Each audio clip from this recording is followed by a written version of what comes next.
Fala galera, Mike Duque aqui na fala, esse é o meu podcast e se você quer mais informações e está faminto por Deus, me segue lá, Mike Duque no Instagram, beleza? Deus abençoe vocês.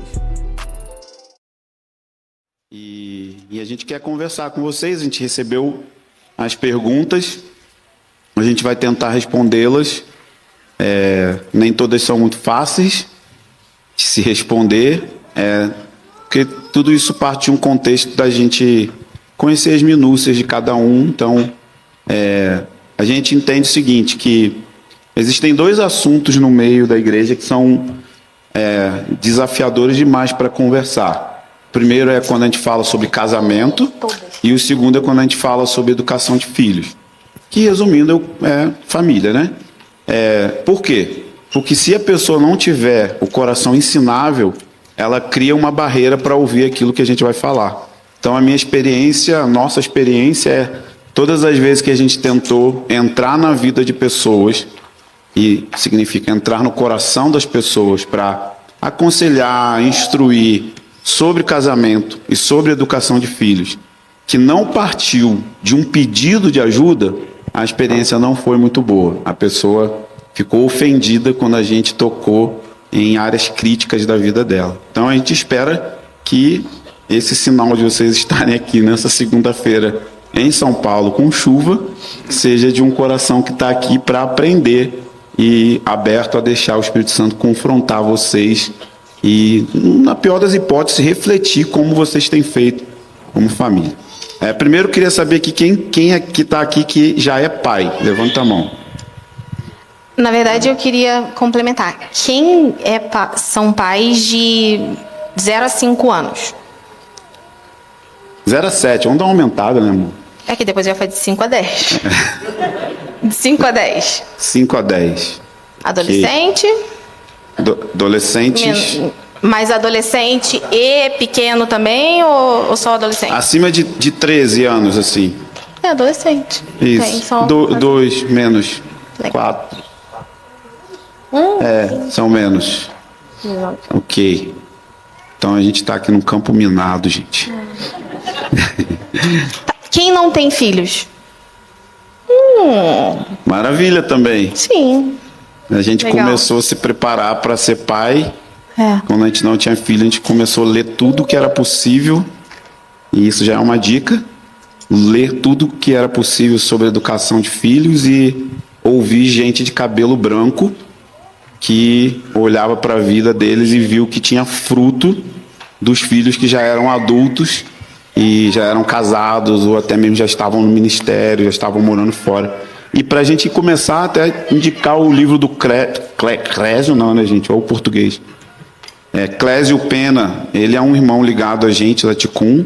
A gente não trouxe o livro para vender, é um livro que a gente está lendo, mas a gente sempre foi muito influenciado pela Rose e Ed e o Clésio, que hoje seus filhos são um testemunho muito grande. O Clésio é parte da nossa rede Ticum também, caminha com a família Walker já há muitos anos. Então você pode pegar esse livro, acho que da editora Impacto, tá? Então é um livro essencial, se vocês conseguirem ler. A Maíra está lendo, já está na metade, eu vou começar a ler amanhã. Mas assim, a gente basicamente já ouviu esses ensinos muitos anos, então é grande parte da nossa formação no que diz respeito à educação de filhos. Eu queria falar também que, logicamente, não conseguiremos abordar todos os assuntos sobre família e educação de filhos pelo tempo e pelo conteúdo, que é vasto e possui várias camadas, né? Vamos tentar ajudar vocês no máximo que a gente conseguir no tempo que a gente tem.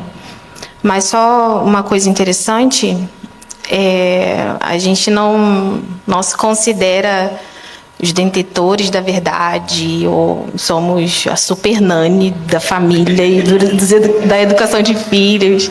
Se bem que até que eu gostaria de ser super nani, eu acho muito legal. Porque a Nani, ela educa mais os pais do que os filhos, se vocês lembram, né? E é exatamente assim, são os pais que precisam ser educados e não os filhos. Verdade. Então, a gente está nessa jornada ainda. Nossos filhos têm 13 e 9.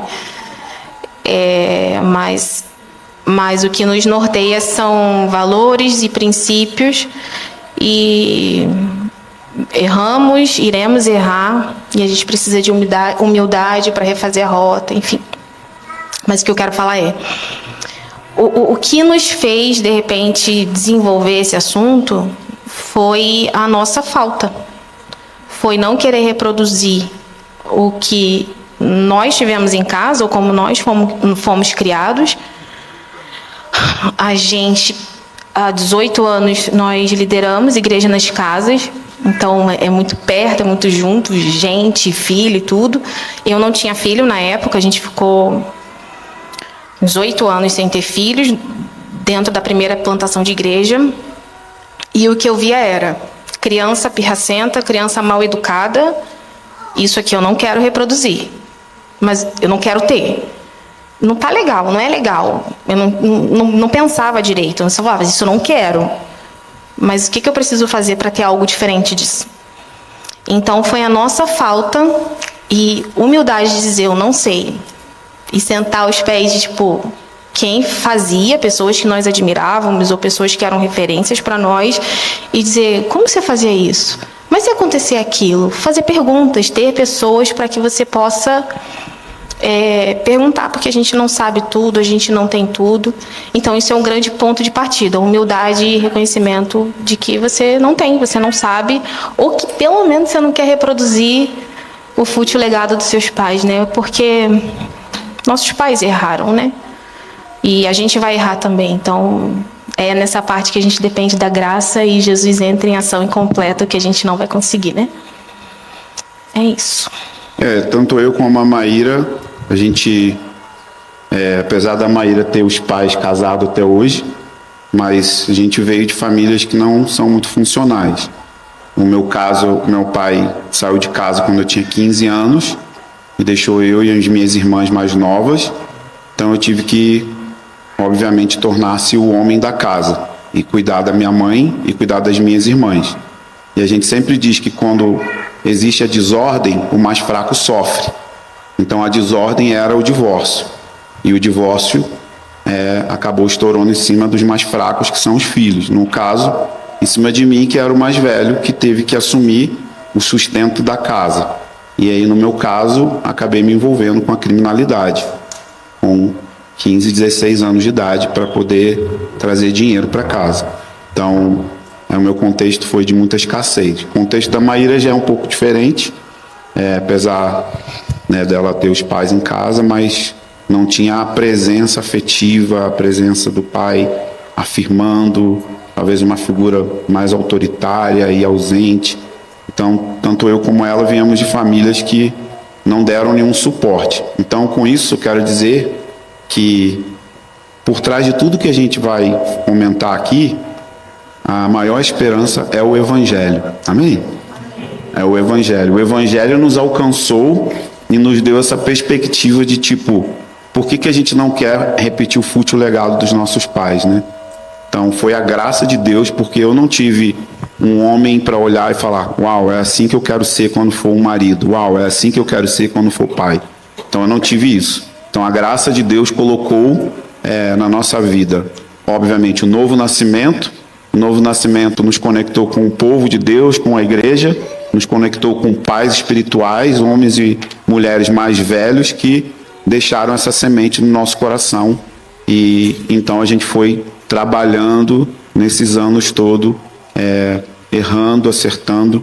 Então a gente não está aqui para dizer que a gente é totalmente perfeito em tudo que a gente vai dizer. A gente tem coisas que a gente venceu, outras que a gente está lutando, e algumas que realmente a gente pode dizer, isso aqui é fruto. Então, é nessa perspectiva que a gente quer começar. E eu queria, antes da gente começar a responder as perguntas, falar do peso da nossa família, assim. Por que a gente está enfatizando bastante isso, principalmente agora, nessa estação da nossa vida? Eu recebi uma palavra, que tem sido a palavra que tem modelado a nossa busca, que é avivamento é família.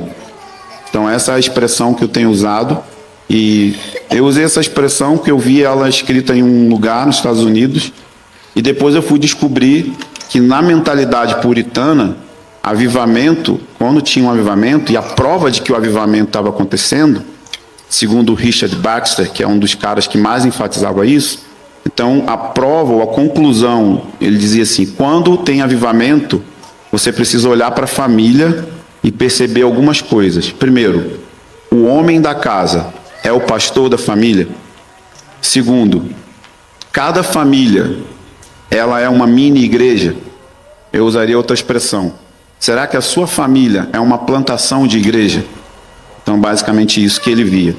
Cada homem, o pai, ele era responsável por pregar o evangelho, catequizar os filhos, eles usavam o catecismo de Westminster, levantar um altar de oração e não só se preocupar com a formação profissional dos filhos, mas com a formação espiritual. Então, quando um avivamento acontecia, o sinal dele de que avivamento era real, era quando ele olhava para as famílias da congregação e isso estava acontecendo.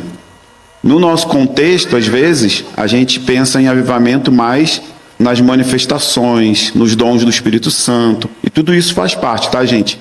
Eu não deixo de acreditar nisso, eu acredito nisso com todo o meu coração, é uma ênfase minha. Mas, o que eu tenho pensado nesses anos? Que nós vamos viver um grande derramar do Espírito de Joel 2:28, amém? Você crê nisso? Mas pensa comigo assim, quando Pedro vai falar sobre o derramar do Espírito em Atos 2:17, ele diz assim, lembra o que ele diz? Vossos filhos profetizarão. Então eu consigo imaginar Pedro diante de uma plateia, ou de pessoas que já eram pais, ou de pessoas que se tornariam pais. Então ele está dizendo assim, o derramar do Espírito que está vindo vai acontecer dentro de um contexto de família. E obviamente, esse derramar do Espírito em Atos 2 não é a conclusão total de Joel 2:28. Então Joel vai dizer que vai ter um derramar do Espírito global em todas as nações da terra, e eu acredito que o odre que vai preservar esse derramar de Deus, que é o derramar que vai empoderar a igreja para os 3 anos e meio de grande tribulação, é a família. E é por isso que essa é uma estação em que a família, a igreja, Israel, tem se tornado o alvo número 1 de Satanás e dos ataques do mundo. Porque se ela é desestabilizada, então a gente não tem o odre que vai sustentar esse derramar do Espírito Santo. Então, a palavra de Paulo ali em Efésios 2:19-21, se eu não me engano, ele fala que a família, ela também é uma morada de Deus para que o Espírito Santo descanse. Então eu não creio que ele está falando só de família no sentido espirituais, até porque uma família na fé é constituída de centenas de famílias biológicas. Então, eu parto do pressuposto de que nós vamos ter, antes do retorno de Jesus, uma igreja gloriosa, e Paulo diz que ela vai ser irrepreensível. Você consegue olhar para o contexto da igreja hoje e pensar assim, nossa, será que um dia a gente vai ter uma igreja que não merece ser repreendida? A gente olha para essa frase de Paulo e a gente olha com ceticismo. Mas sim, é uma promessa escatológica de que a igreja vai maturar antes do retorno de Yeshua. E essa igreja, ela é constituída da gente. E o que nós somos? Família. Nós somos pais e mães com filhos, com crianças, com adolescentes. Ou seja, não vai existir igreja gloriosa sem família gloriosa. Só que essa é a coisa que a gente menos se preocupa na igreja local. E essa é a arma que vai surpreender Satanás. É por isso que esses 2 versículos, em Joel 2:28, em Malaquias 4, eles são 2 profecias escatológicas que apontam para a restauração da família antes do retorno de Jesus. Lembram de Malaquias 4, 5, 6, eu acho? Vocês lembram disso? O que está escrito lá? Primeira coisa, lembrai-vos da lei de... Vocês estão dormindo, hein, gente? Lembrai-vos da lei de... Nossa, tá ruim mesmo. Lembrai-vos da lei de Moisés. Por que Malaquias fala para lembrar da lei de Moisés? Ele está se referindo a Deuteronômio 6. Deuteronômio 6 é o resumo da lei. E o que está escrito lá? Amarás o Senhor teu Deus de todo o coração. E a segunda coisa que você vai fazer é ensinarás aos seus filhos. Então Deuteronômio é uma repetição da lei, porque as famílias estavam prestes a entrar na terra. Então ele está repetindo a lei de Moisés, falando o seguinte: os pais precisam ter um amor intenso por Jesus, e a missão de cada pai, de cada mãe é inculcar a lei. E aí ele vai falando, como que inculca a lei? Deitado, andando, dormindo, um estilo de vida que é a sua missão. Se você é pai e você está aqui, sua principal missão, meu amigo, é inculcar a lei de Deus no coração dos seus filhos. Mas quando a gente olha o cenário, meus irmãos, no Brasil, é um caos. Desde a liderança aos membros, nós temos durante décadas, muitos anos, terceirizado a formação espiritual dos nossos filhos. Para os kids, que existem por aí afora, kids, que é o departamento infantil, nós temos levantado uma geração de Van Goghs, entregando eles para os kids e dando papel para eles pintarem. Tem se tornado artistas de massinha, menos discípulos e mais artistas, né? A gente tem terceirizado a educação dos nossos filhos para os avós, a gente tem terceirizado a educação dos nossos filhos para os pastores, a gente tem terceirizado a educação dos nossos filhos para os nossos smartphones, e aqui a gente vai falar um pouco, é assustador. Eu estava em Gramado, num parque da NASA, com os meus filhos, e de repente abriu uma porteira e entraram 120 gadareninhos. Pareciam os Minions, sabe? Quando ficam roxo. Todos eles, assim, na faixa de 4, 5 anos, com um celular na mão, com internet. Então, os nossos filhos têm sido educados pelas redes sociais, pelos YouTubers, por aí afora. Então, a gente tem, por anos, terceirizado a educação dos nossos filhos de uma maneira geral. Então eu creio que a grande reforma, uma das coisas que eu acredito que precisa acontecer, é uma reforma de que a igreja é família e a família é a igreja.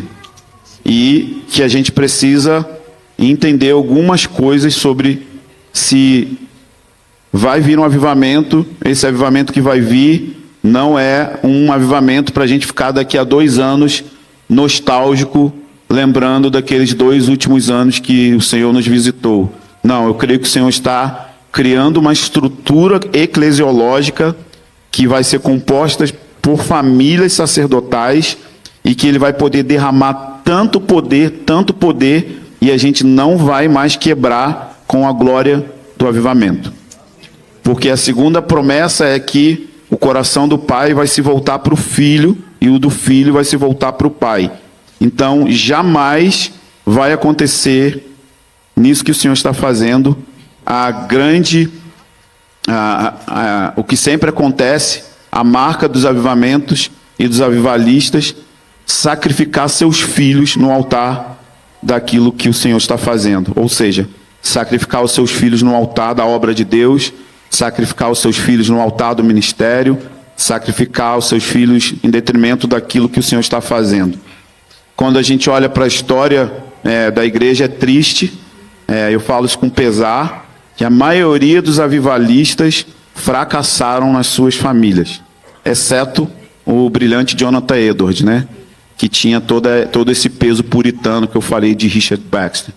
Mas a maioria deles, quando você olha para o casamento, quando você olha, por exemplo, onde encontra aí relatos sobre os filhos de John Wesley.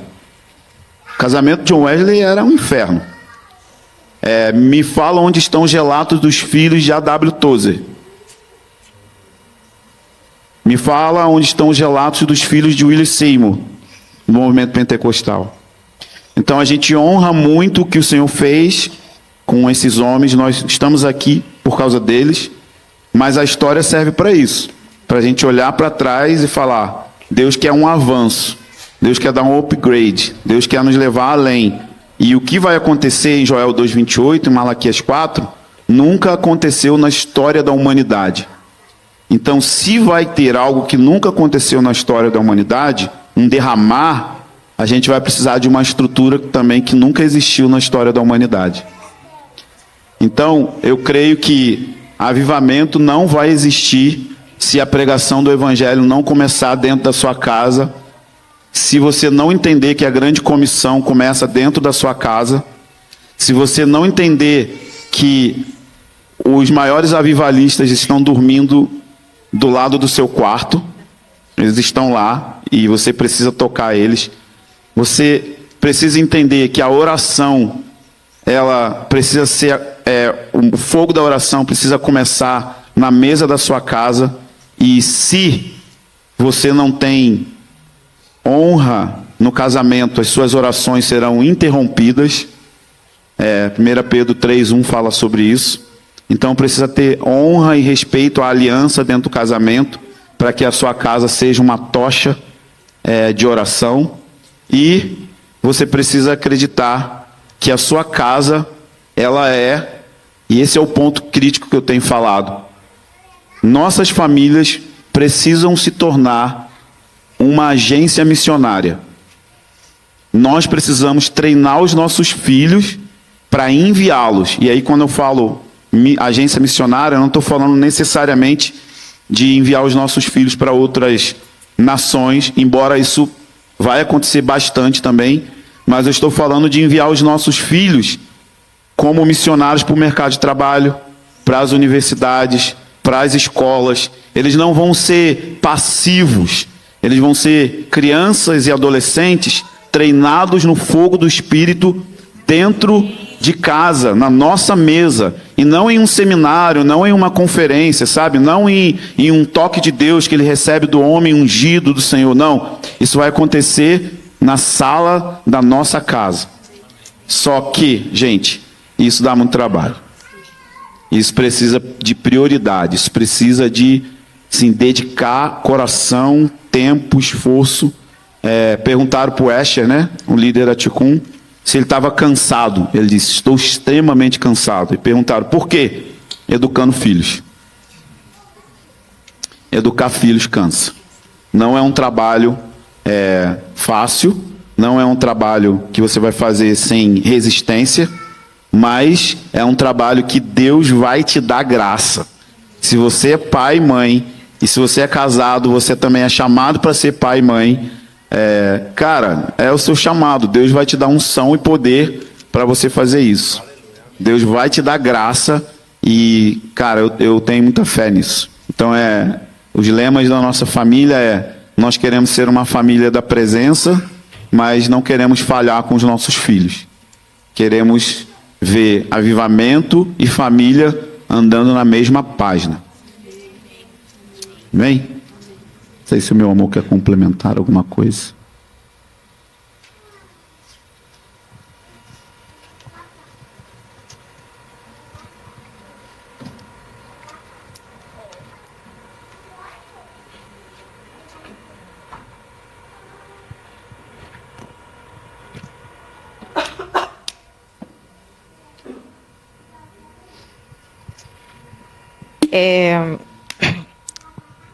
Uma coisa que Michel falou que é muito, muito sério, assim, sobre a terceirização, de terceirizarmos a pregação do evangelho dos nossos filhos para o kids da igreja. Sendo que, além de você estar fazendo isso, você está terceirizando, nem terceirizando, você está negligenciando a sua autoridade de pai e mãe. Porque você não consegue fazer com que o seu filho fique quieto, respeitando você dentro de algum ambiente. Então, você está terceirizando a pregação do evangelho e você está negligenciando a sua autoridade de pai e mãe. Infelizmente, isso se perdeu, assim, nós esquecemos. Você, pai e mãe, é a primeira referência de Deus para os seus filhos. Vocês têm total autoridade na vida deles. a criança, ela não cresce sozinha.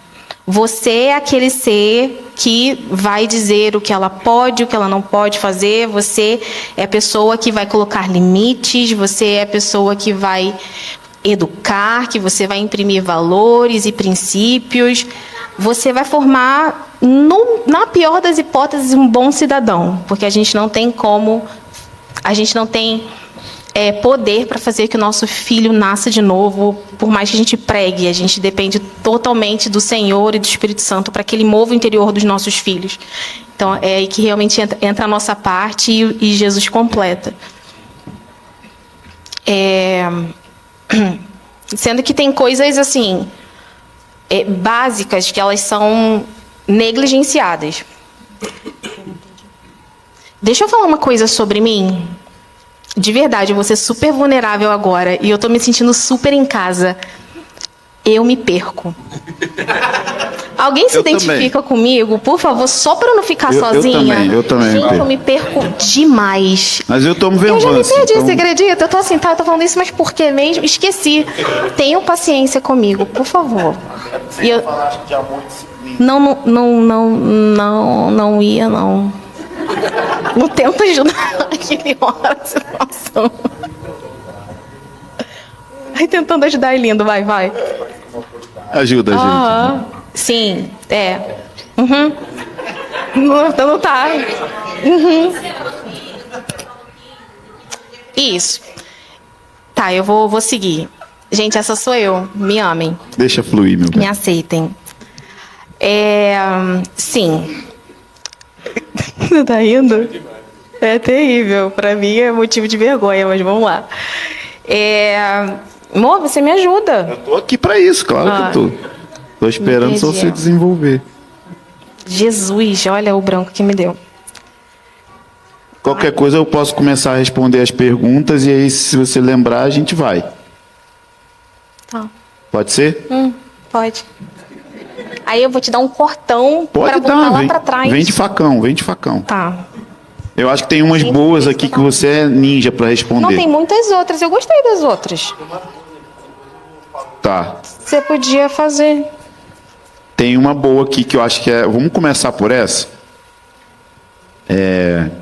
Essa aqui é boa. Como lidar com a pressão cultural? Essa aqui é polêmica, tá, gente? Como lidar com a pressão cultural que desacredita na figura da dona de casa e ridiculariza mulheres que priorizam a maternidade e o lar?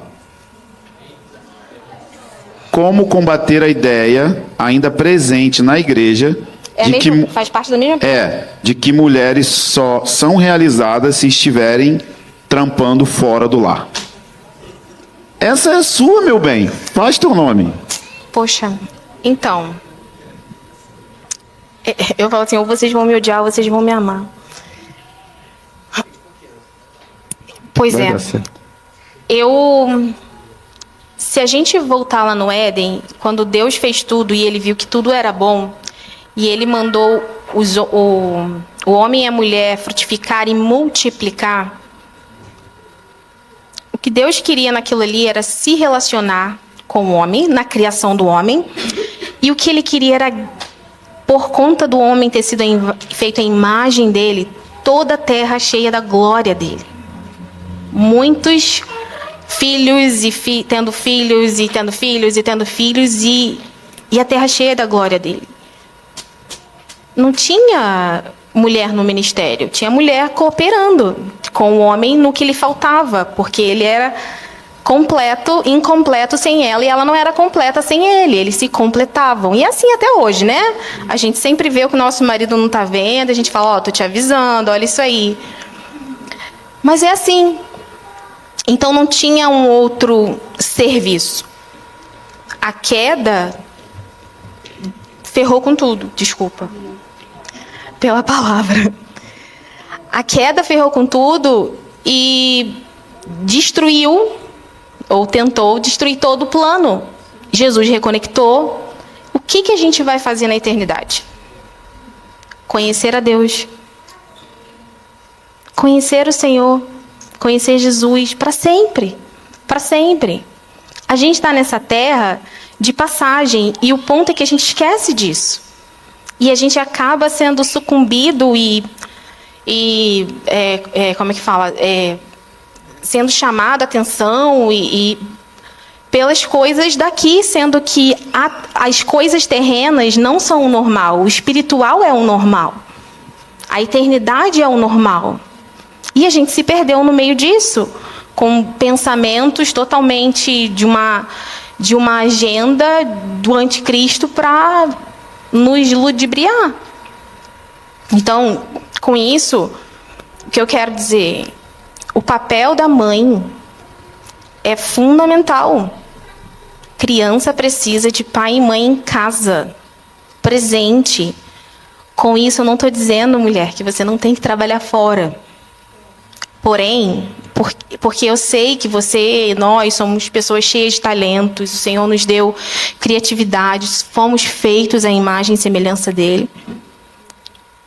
Mas, se você dedica toda a sua energia e a maior parte do seu tempo fora, e eu já trabalhei fora, o que tem em casa vai ter o seu resto.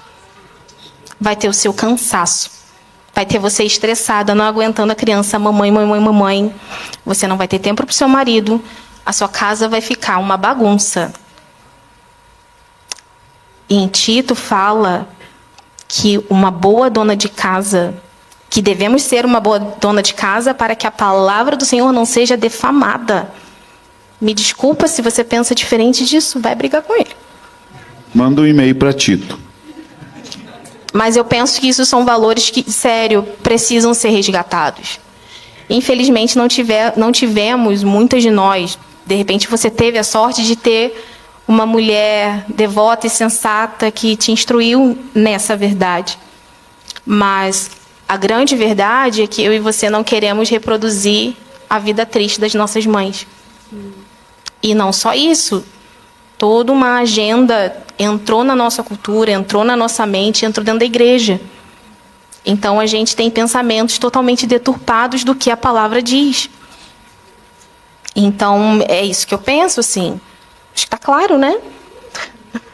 O que a gente acredita é que existem situações que fogem, às vezes... Esqueci o nome da palavra agora.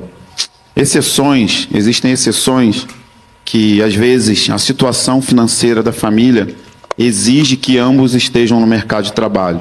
Uhum. E o Senhor é compreensível com isso. A gente não está sendo legalista aqui. Então, existem situações que assim, não tem o que fazer. É porque, na verdade, a gente está indo para um extremo só para desconstruir um pensamento, para depois equilibrar. Entendeu? Exatamente. Então, assim, existem exceções de que realmente não tem o que fazer. E ambos precisam estar no mercado de trabalho.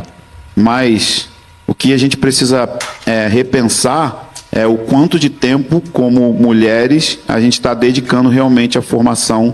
Eu não sou mulher, né? Mas estou falando como se fosse. Me identifiquei bastante. Tem tantas portas essa pergunta. Mas porque, assim, ver se realmente o tanto que você tem dedicado a ministério, ao trabalho, a qualquer outra coisa que você está fazendo, não está afetando na formação espiritual dos seus filhos. Então, acho que essa é a pergunta que precisa ser feita. Porque, às vezes, o que tem por trás desse serviço, ou desse emprego, ou desse trabalho, é só um coração egoísta e um coração divorciado do seu marido. Muitas mulheres querem ter o seu porque querem ser independentes e não querem depender da provisão que vem do marido. Então, o que ela quer é somente trabalhar, porque ela quer ter a grana dela. Tem mulheres que trabalham porque realmente precisam cooperar em casa. O que eu acabei de... Não, sim, só estou complementando. E tem mulheres que trabalham porque elas não... eu estou repetindo o que você está falando. Isso aí, meu bem. Porque elas... Não, porque sempre eu quero falar mas... Tem uma coisa que eu quero falar. Não porque elas precisam, mas porque elas não querem depender, mas não só isso, mas só para preencher, qual é a palavra? Suprir caprichos dela. Caprichos.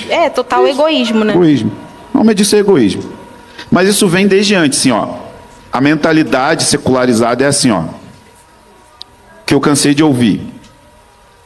as mães e os pais falando para as meninas: filha, trabalha, faça uma faculdade boa, seja alguém na Não vida. dependa do seu marido. Porque se você casar e esse cara der algum problema... Entende a mentalidade? A pessoa já entra pensando que vai divorciar. Ela já entra separada, entendeu? Aí outra coisa aqui, ó, polêmica, alerta de polêmica. Casais que têm dinheiro separados. Já está divorciado, querido. É verdade. Entendeu? Tem dinheiro separado, tipo assim, contas separadas. Aí eu tenho o meu, você tem, quando vai no restaurante, parece um casal de namorado, que cada um paga a conta e você paga a sua, paga a minha. Gente, não existe. Quando você casa, você se torna um. Então, você não chega lá na sua casa, abraça a geladeira e fala: minha geladeira, não é sua não. Você não abraça a cama: eu que comprei a cama, essa cama é minha, não é sua não. Não, a cama é do casal, a geladeira é do casal, a comida é do casal, as contas é do casal, é tudo da família.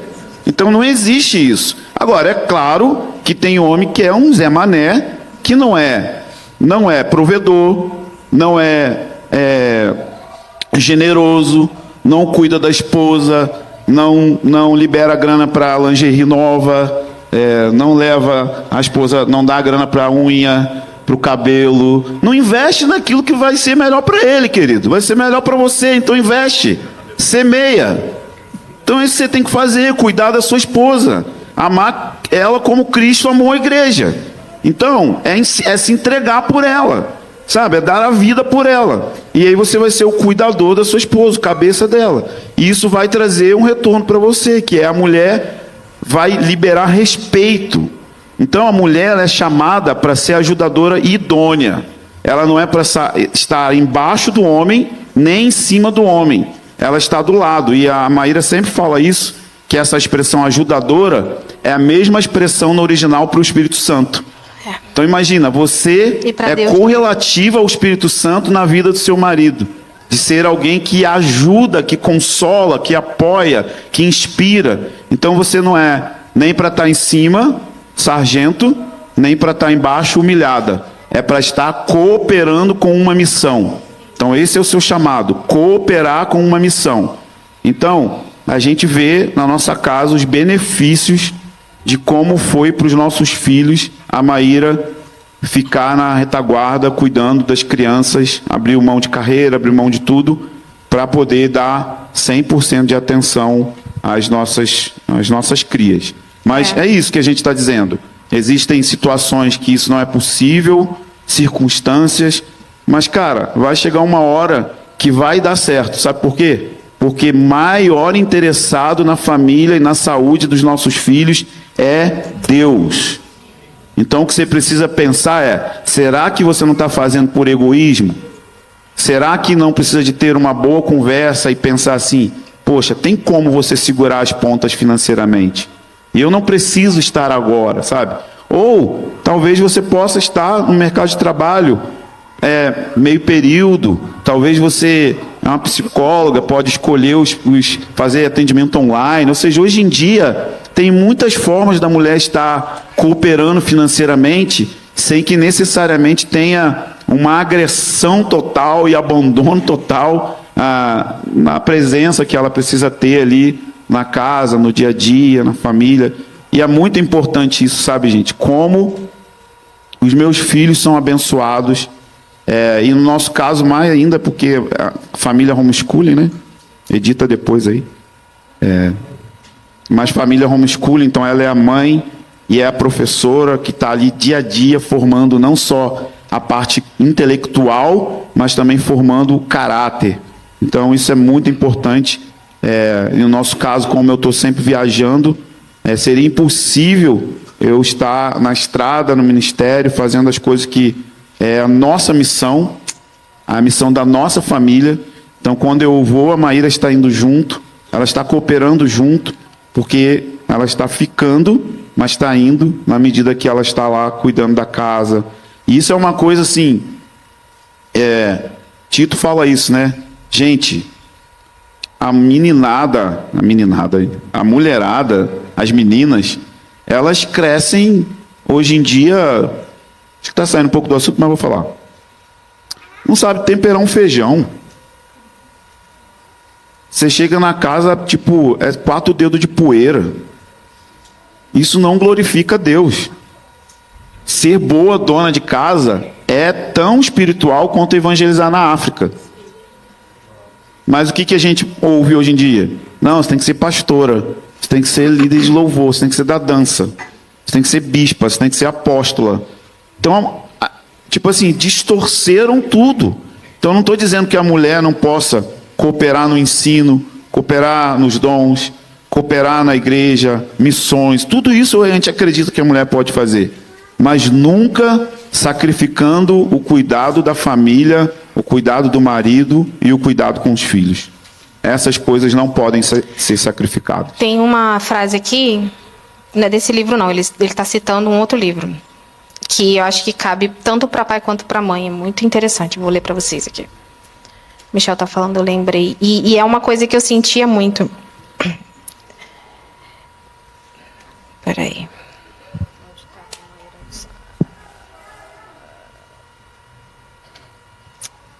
É na introdução. Uhum. Você sabe de cabeça? Ah, mas eu vou ler. Eu sei de cabeça, amor. Você quer ler, né? Tá bom. Ó. Você pode... É de um livro de... É um livro, Paternidade, do Derek Prince. É uma citação. Você pode viajar para onde quiser com sua pasta de executivo. Na verdade, isso aqui foi uma palavra que ele recebeu do Senhor para ele, tá? Você pode viajar para onde quiser com sua pasta de executivo ou pregar a milhares de pessoas, com numerosas conversões no fim de cada mensagem. Mas se a sua casa não estiver em ordem, aos meus olhos, você é um fracasso.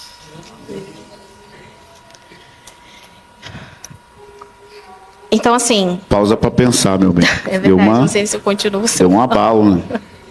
Pensa. Teve uma época que o Michel ficou doente, ele teve burnout, e basicamente eu toquei a igreja sozinha, com mais um irmão que era presbítero, dentro da possibilidade. Eu acabei entrando em áreas que não era para eu entrar, porque não era da minha responsabilidade como mulher. E eu me vi atendendo muitas pessoas, conversando com muitas pessoas, a minha casa cheia de gente, ou gente falando, eu preciso conversar e tudo mais. E eu parava todo o meu tempo, 1 hora eu dedicava para aquela pessoa, e eu ficava olho no olho, ouvindo o coração dela, e realmente ouvindo, né, as questões, eu dava aquela atenção para ela. E quando eu estava em casa... Eu tinha o Benjamin e a Maria, e eles, mamãe, eu falei assim, não, calma aí que agora eu não consigo. Não, calma aí que eu preciso agora falar com fulano. Não, mas agora eu estou fazendo comida. Não, mas agora eu preciso, sei lá, estender a roupa. E eu estava super sobrecarregada nesse espaço, desse tempo, e eu me peguei assim, calma aí, eu estou dando o melhor da minha atenção para outras pessoas que de fato precisam, mas para os meus filhos eu não tenho tempo. Eu não estou dando atenção para eles, que deveria ser a minha melhor atenção. Então, é um contexto de igreja, mas é como se fosse uma pessoa que trabalha fora, né? E foi muito doido que a gente recebeu também um casal, nessa época que o Michel estava mal, e ele reposicionou muito meu coração, assim. O Michel não foi para o culto, e eu levei eles para almoçar. Ele estava com burnout, ele estava em casa, não queria saber de nada, e eu levei esse casal para almoçar, e o Clésio virou para mim e falou assim, quem lidera a igreja, você ou o Davi? Olha, eu o Davi. Não, eu estava fazendo tudo junto, eu estava me desgastando. Ele, Maíra, você tem uma periquita em casa para cuidar. Ele usou essa expressão. Desculpa. Você tem uma menina em casa que precisa de você. Aquilo para mim foi um tapa na cara. Mas ele falou algo que eu já sabia. Ele só reposicionou meu coração. Muitos psicólogos falam de que o caráter da criança é formado até os 6 anos. Não que nada possa mudar depois disso. Não possa ser moldado. Mas é uma janela, é um espaço de tempo que você tem e que a criança precisa totalmente da sua atenção para você depositar, para você formar aquela criança. Como você quer que ela seja? Qual é a educação que você quer que ela tenha? Quais virtudes que você quer que ela tenha? Paciência, generosidade, bondade, você quer respeitosa, você quer que ela seja uma criança respeitosa, uma criança, sei lá, educada, que ele seja... Enfim, várias coisas que agora não estou conseguindo pensar. Ela não vai aprender isso sozinha. É a nossa responsabilidade fazer esses depósitos dentro dela. E ainda tem outro problema. Tem aquela frase, aquele ditado, faça o que eu digo, mas não faça o que eu faço. Isso não funciona com criança. Você pode falar um tanto, mas ela vai copiar tudo que você faz. E eu não sei se vocês conseguem ter essa autoanálise, mas depois eu consegui ver isso em mim, assim. Terrivelmente, eu reproduzo o que eu mais odeio nos meus pais. E o que mais me fere, o que mais me feriu, eu tenho tendência a reproduzir. Porque é nessa janela, até os 6 anos, dos 0 aos 6 anos, é muito sagrada essa fase da criança. É muito sagrado. Então não adianta você ensinar a criança a ser verdadeiro se você fala por trás de alguém. Não adianta nada você ensinar a generosidade se a criança não vê você agindo dessa maneira. Ela não vai reproduzir o que você fala. Você pode preletar para ela o que for. Ela vai reproduzir o que você faz. Então é muito sério a presença. E cada detalhe... Não só isso, assim. Tem a questão de você educar a criança moralmente correta e tem a questão de você pregar o evangelho para aquele ser humano que é totalmente pecador. Não é só porque é um bebê. Eu lembro que minha cunhada falava assim, mas ele é um anjinho, não tem pecado nenhum. Eu falei assim, puxa vida, a rebeldia está no coração dela já. O egoísmo já está no coração dela já. Ela só não tem força. Mas já está ali. Essa janela de 0 a 6, alguns falam 0 a 7. 0 a 7. 0 a 7, né? É quando você forma a criança. Então, por exemplo, normalmente a gente inverte, né? De 0 a 7 é a época que você tem que dar maior intensidade em disciplina, amor e presença. Presença, que eu digo, presença física, está presente na vida da criança. E aí tem o funil, né? Que a gente fala assim. Tem o funil que a gente vai, tipo assim, de 0 a 7, vai sendo, tipo assim, quanto mais velho vai ficando, menos a gente vai exercendo essa pressão da disciplina, essa coisa de estar constante ali. Por quê? Quando chega nos 7 anos e você for intenso em afetividade, disciplina, presença, limites. Quando a criança está com 7 anos, ela aprende aquilo que a gente chama de respeito. E aí, a partir daí, você vai começar a usufruir do descanso. Normalmente os pais fazem o contrário. De 0 a 7, eles não impõem limite nenhum. Só fica falando... E aí a criança está crescendo sem nenhuma formação. E aí, o que acontece com os pais? Eles deixam para ser rígido quando a criança se tornou um adolescente. E aí você já perdeu muita coisa e às vezes você vai sofrer consequências disso. Não quer dizer que tipo, é um caso perdido, né? Não mas é caso perdido, não é caso perdido. Mas vai ser muito pior porque você não empreendeu esforço na idade ali mais nova. Então, por exemplo, questão de sexualidade. A menina olha para o pai e ela vai crescer vendo como o pai trata a mãe, de 0 a 7. Isso vai definir para essa criança que tipo de marido ela vai escolher quando ela tiver maior. Por incrível que pareça, de 0 a 7, isso é fundamentado. Esses dias eu fui colocar... Ela está ali, não vai ficar com vergonha. Nada, Maria. Eu fui colocar ela para dormir e do nada assim, a gente foi orar, né? E aí do nada ela falou, papai, né? Eu falei, oi amor. Aí ela falou, eu não queria casar com um homem bobo. Aí eu falei, como assim, Maria? nem mentiroso, que diz que ama Jesus e não ama. Queria casar com igual a você.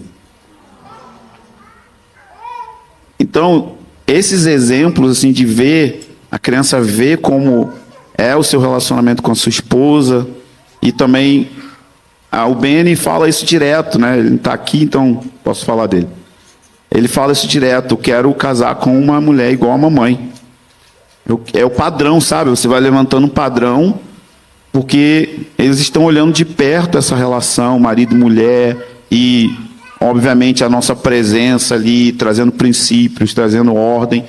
Então, para a gente, de 0 a 7, foi que a gente deu tudo, assim. Não é que a gente vai parar de educar e disciplinar, mas hoje existem coisas que a gente está colhendo na vida dos nossos filhos, que é fruto disso que a gente fez desde sempre.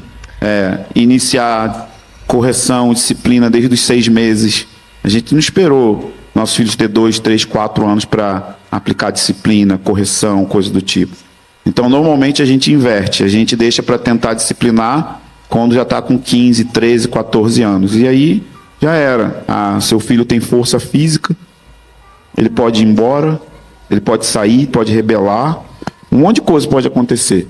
Então, o nosso encorajamento é, cara, esses 7 anos são cruciais, mano, para você, sabe, formar seus filhos. Agora, o Benny, ele viaja comigo para ministrar.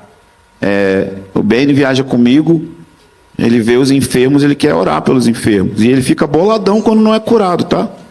Volta falando: pô, pai, ninguém foi curado. Eu falo: filho, calma. Relax. Então, assim, com 12 anos, ele começou a pedir para ser batizado. Aos 13 anos ele foi batizado. Com 13 anos ele fez a primeira viagem missionária. Fomos para a Ilha do Marajó juntos, né, que foi em janeiro. E hoje ele é meu parceiro de ministério. Ele acabou de ler Generais de Deus, assim, um livrão assim, de coisa. Está lendo as biografias dos avivalistas. Isso assim, a gente não foi sempre fácil, assim, não foi sempre moleza. A gente teve desafios pra caramba com ele, mas a gente dedicou a maior parte nessa coisa. Então, por isso que a gente acha muito importante, não só a mãe estar em casa, mas o pai também ser presente em todo esse processo aí. Fala, meu bem. Uhum. Oi. Faz parte. Pode fazer.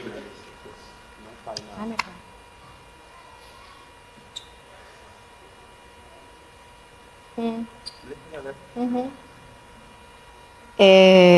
Sou de uma geração que foi negligenciada pelos pais por conta da igreja, com o discurso de que igreja é em primeiro lugar. Agora sabemos que isso não é verdade, mas vemos muitos pais que abandonam a igreja. Ai, meu Deus, apareceu uma mensagem, tira aqui. Que abandonam a igreja por superproteção aos filhos, ou por medo de negligenciá-los. Nem ao menos inserem as crianças nessa cultura. Como não me tornar esse pai? Quero ensinar que a igreja também é família, ter o mesmo zelo pela igreja que os meus pais têm, mas que meus filhos saibam que eles serão sempre mais importantes, obviamente, até não mais que Deus.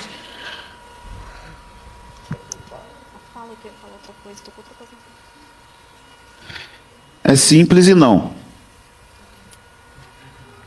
Acho que a primeira coisa é aquilo que a gente falou no início. Uhum. Viva igreja na mesa da sua casa. Não dependa dos cultos de domingo ou de igreja caseira para viver igreja. Deixe que seus filhos se sintam parte da igreja que acontece na sua casa entre domingos. Como que a gente faz isso? Culto doméstico, onde o pai e a mãe são responsáveis por ensinar as escrituras, pregar o evangelho, orar, ensinar eles a orar, deixar que eles participem. Qual é o grande lance? Nós somos de uma cultura que a gente vem para o culto e a gente joga as crianças numa salinha para que os adultos façam o culto, porque criança em culto atrapalha.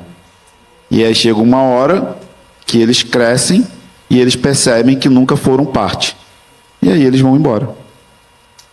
Então, a gente precisa entender que a igreja precisa ser, a família precisa ser a igreja matre. A igreja precisa acontecer dentro da sua casa. Os presbíteros, eles são exemplo para que outros homens se tornem pastores da sua própria família. Então, por isso que Paulo vai falar aquela lista toda de exemplos, e ele vai falar que um presbítero precisa governar bem a sua casa. Por que ele tinha que ter toda aquela lista de exemplos? Ele mesmo não ia pastorear os filhos e pastorear todas as famílias. Ele ia ser um protótipo para que homens se levantassem, olhassem, por isso que, governa bem sua casa.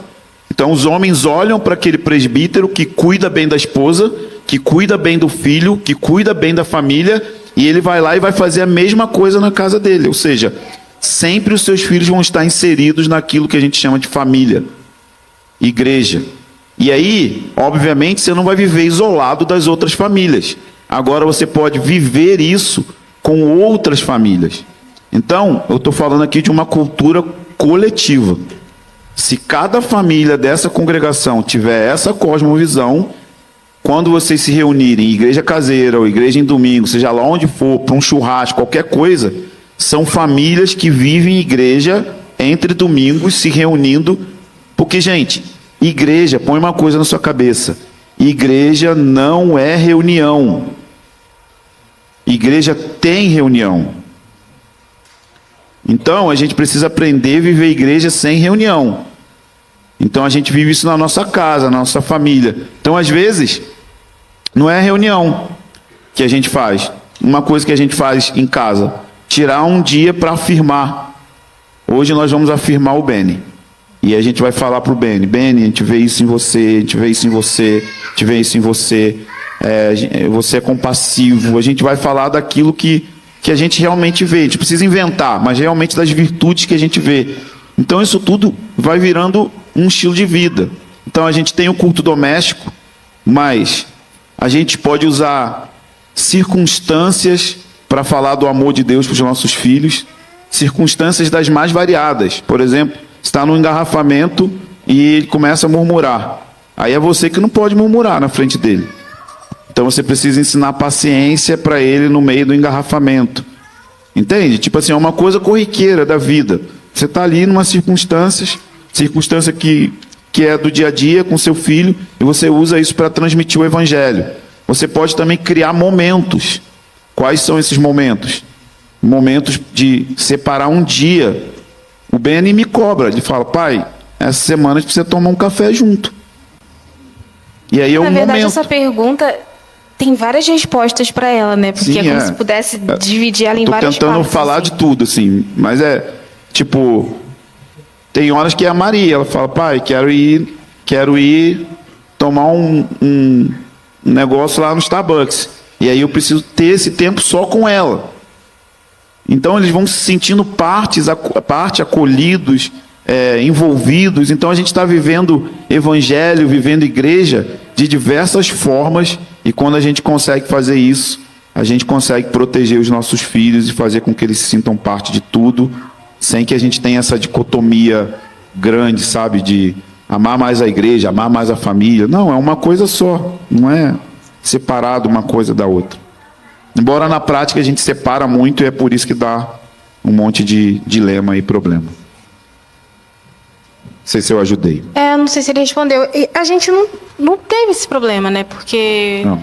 Até porque quando a gente se mudou do Rio para Florianópolis, nossa, até hoje as crianças reclamam, eles sentem muita falta da igreja. Ela fala: a minha igreja não é aqui, minha igreja é lá. Realmente eles foram marcados pela vida da igreja. Eles sentem falta das pessoas, eles sentem falta das pessoas na nossa casa. Então, eu acho que isso não acontecia. Assim, fazer eles se sentirem parte da igreja, a gente sempre Michel falou isso, mas a gente sempre educou eles a ficarem no culto, porque eles fazem parte de tudo que está acontecendo. Eles também são irmãos que estão ali e podem ser tocados pelo Senhor desde pequeno. Não que a gente não acredite nisso, mas a gente nunca teve kids, né? Isso ajudou muito. A gente nunca teve kids nas 2 igrejas que eu plantei. De propósito. A gente sempre porque a gente se focava sempre na família. Então, o pai tem autoridade de ensinar o filho a ficar quieto e participar do culto. Então, a gente sempre focava no homem, na mulher, na família. E se a sua responsabilidade é pregar o evangelho para o seu filho e a sua responsabilidade é colocar ordem na sua casa, inclusive fazer o seu filho te obedecer e ficar em silêncio, para que o kids, entendeu? Mas não que ele não possa ter... Enfim, a gente tenta ser legal dizendo isso, mas na verdade a gente não acredita muito nisso, não. A grande verdade é essa. Mas pode ter, desde que isso seja ensinado, não seja negligenciado. Se eu plantasse entendeu? uma igreja de novo, não ia ter de novo. Eu ia ensinar os pais a cuidar dos filhos em casa. A gente foca porque muito o problema nisso. é que por que as crianças não ficam quietas no culto domingo ou na igreja caseira? Porque os pais não fazem isso em casa. Aí vai tentar fazer em público, não dá certo. Se você tem uma disciplina de fazer... Tipo, a gente faz culto doméstico desde sempre. Assim, tinha época que não era muito constante, tinha época que às vezes era e tal, mas sempre teve isso. Então sempre teve a mesa, televisão não ligada, sentado na mesa, ao redor de uma refeição, conversando, olho no olho. Então as crianças aprenderam que tem um momento que é um momento calmo, um momento quieto, um momento de ouvir a palavra. E assim, gente, nem sempre é romântico. Tem dia que derrubo leite, tem dia que eu tô falando, eles estão com cara de nada, tem dia que, tipo, eu tô lendo um texto bíblico, eles fazem uma pergunta que não tem absolutamente nada a ver com o que eu tô lendo. Tem uma pergunta sobre isso aqui. E aí eu falo assim, gente, tem como a gente voltar pro texto e fazer a exegese aqui? Tô zoando, gente. Mas nem sempre é lindo, assim, nem sempre é um avivamento, as crianças caindo no poder e orando em línguas. Não, gente. E não é demorado, né? Tipo, vários 3 louvores, uma grande palavra. Mas a parada é a disciplina de fazer a mesma coisa todo dia por anos. E aí, quando você vai pra reunião, ela tá ali quieta ali, ó. E essa questão do culto caseiro, que tem uma pergunta que fala assim, como... É a prova. Esse celular seu tá me irritando. O culto caseiro com uma criança de 5 anos e uma de 3 é muito desafiador. Tá falando de culto caseiro, né? Mas enfim. Qual sugestão vocês dariam para que isso fosse mais leve ou mais fluido? Talvez algo mais didático ainda. Tipo assim, fala na prática, porque tá difícil. Na verdade, essa questão do culto caseiro, do culto da igreja... Poxa, culto caseiro aqui é caseiro da igreja e é caseiro o culto doméstico, ela está falando do culto da família, é isso? Isso, não, é caseiro da igreja, não é? Da igreja caseira. Eu ainda iria mais para trás, assim, porque ensinar a criança a fazer refeições à mesa.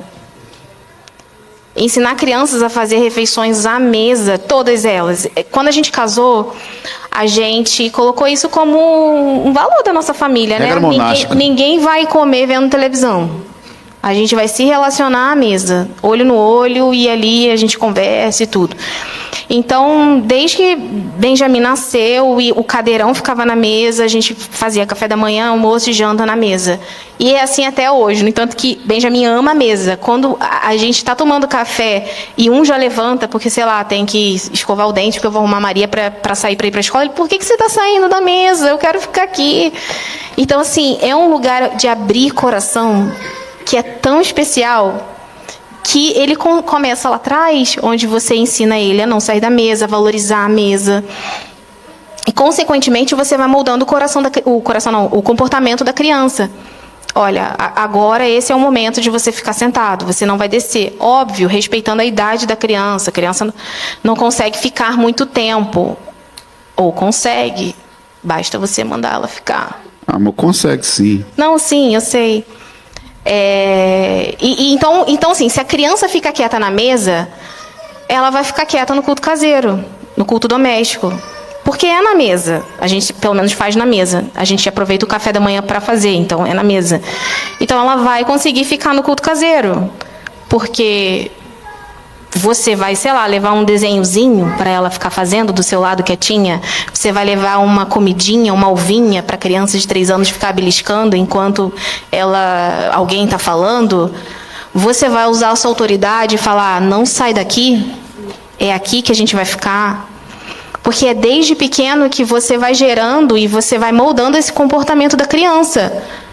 Ele pode sair correndo enquanto uma pessoa está falando? Não, vai ser desrespeitoso, vai distrair as outras pessoas.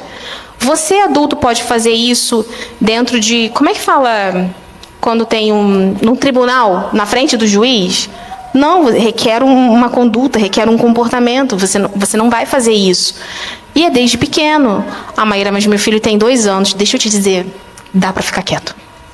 Dá para ficar sentadinho naquela cadeira e ele não sair durante o culto inteiro. Dá. Consegue. É só você levar uma coisinha ou outra para ele se distrair e você pôr limites. Um exemplo prático, sei lá. 3 anos. Tá na hora do culto. Do louvor a criança fica, né? Em pé, rodando, cantando, dançando, o que quiser. Aí começou. Põe a criança sentada aqui. Ou põe a criança sentada do seu lado. Se você já tem uma rotina de disciplina em casa, onde você dá limites para ela e ela não pode fazer o que ela quer dentro do ambiente, ela já vai ter meio caminho andado em te respeitar. Então você põe ela sentada aqui com um brinquedo que não faça barulho, por favor, porque sem brinquedo que faça barulho distrai as pessoas com TDAH. E distrai as outras pessoas também que não têm TDAH. Leve brinquedos que não faça barulho. Não leve a caixa de brinquedo da criança para a igreja, porque vai ficar uma bagunça no chão e vai ser terrível. Vai ser uma bagunça. Leva 2 ou 3, criança não precisa de muito. Põe ela no seu chão com um lápis de cor e papel ou 2 ou 3 brinquedos. E condiciona ela a ficar ali. Ela vai levantar, você vai sentar ela e vai falar assim, senta aqui, é aqui que é para você ficar, brincar aqui. Ela vai levantar de novo, você de novo vai pegar ela e vai falar assim, senta aqui, aqui que é o espaço que você pode. Leva, de repente, um tapetinho, não sei, para ela delimitar um limite para ela. Aqui, ó, com seus brinquedos, é aqui que você vai ficar. Poxa, é mágico, é simples assim, eu vou conseguir fazer isso domingo que vem? Não. Mas conforme a criança for te obedecendo e você exercendo essa autoridade, você vai conseguir uma resposta, porque ela vai ter que te obedecer. E isso vai funcionar? É assim? É simples. É só você exercer a sua autoridade de pai e mãe por limites. Não deixar a criança entregue a si mesma, fazendo o que ela quer. Agora tem que começar em casa. Em casa, você precisa ter uma disciplina de fazer os cultos. Deixa eu dar um exemplo rapidinho. Você precisa fazer isso, porque tentar fazer isso na reunião da igreja caseira e você não tem isso em casa, você vai sofrer muito.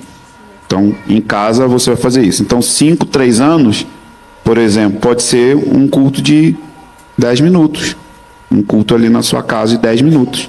Não é longo. Você vai cantar, vai orar. A criança não sabe ler ainda, então você não vai pegar C.S. Lewis e ficar lendo para tipo cristianismo puro e simples, que vai ler ali. Não. Na verdade, você pode até contar uma história bíblica bem infantil assim, e orar com eles. E aí, na medida que você vai fazendo isso no decorrer dos meses, dos anos, eles vão entendendo, é uma parada de inculcar mesmo. É inculcar, sabe? Então, não desistir. E não desistir.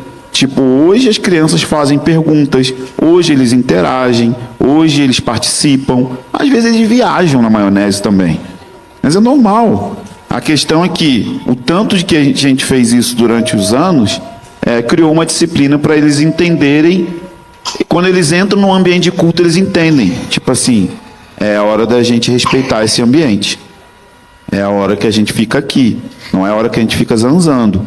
Não é a hora que a gente fica fazendo um monte de coisa que não tem nada a ver com esse ambiente. Seja tanto na igreja caseira, seja tanto na reunião maior de domingo. Eles aprenderam a fazer isso porque veio da disciplina de fazer isso na casa. Tipo, às vezes a criança fica gritando, sei lá, tem criança que fica gritando.